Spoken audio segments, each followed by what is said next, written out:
Vous connaissez le Suprabailly, et ben voilà son image à Madrid. C'est un des échanges culturels proposés par la délégation bruxelloise. Derrière cette œuvre de street art, l'artiste Jaune, spécialiste du pochoir made in Brussels. Les éléments de façade, donc les fenêtres, les bars, les balcons, tout ça sont des éléments bruxellois. Et puis je les ai déconstruits et réorganisés à la mode madrilène. Un mix entre Bruxelles et Madrid qui met à l'honneur les agents de propreté. C'est un peu la marque de fabrique de l'artiste. Il n'y a aucun ouvrier qui travaille dans mon boulot parce que j'estime que c'est bien de leur donner un petit peu de temps de repos. C'est des gens qui sont extrêmement importants.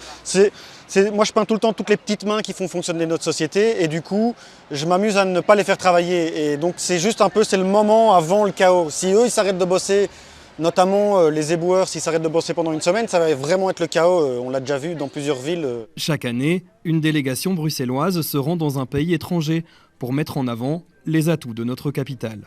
C'est tous les domaines qui font que Bruxelles est attractif. C'est le placer, faire en sorte que les touristes, le but c'est quand même d'amener aussi Bruxelles comme haut lieu touristique, c'est d'amener par ces échanges-là à nous faire connaître et évidemment de l'autre côté c'est aussi de ramener à Bruxelles effectivement aussi ce qui se passe ailleurs dans le monde. Donc Brussels Day c'est simplement ça, c'est du tourisme, c'est de l'image. Mais pas que ça, c'est aussi notre art de vivre, ce que nous sommes, ce que nous représentons. Et ce que Bruxelles veut représenter ici aussi cette année, c'est la place des femmes dans les entreprises. Ces entrepreneuses ont été invitées à l'ambassade espagnole. C'est formidable parce qu'on peut faire des contacts. Puis en plus, il y avait l'association des femmes chefs d'entreprise qui a signé un accord avec une grosse association de femmes chefs d'entreprise en Espagne.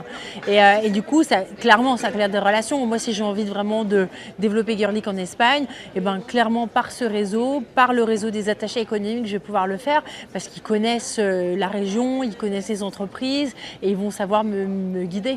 Pendant ce temps-là, notre ministre-président échange avec son homologue madrilène, Isabel Díaz Ayuso. Et comme souvent dans les rencontres diplomatiques, nous ne saurons pas de quoi ils ont parlé, mais nous connaissons bien les cadeaux échangés.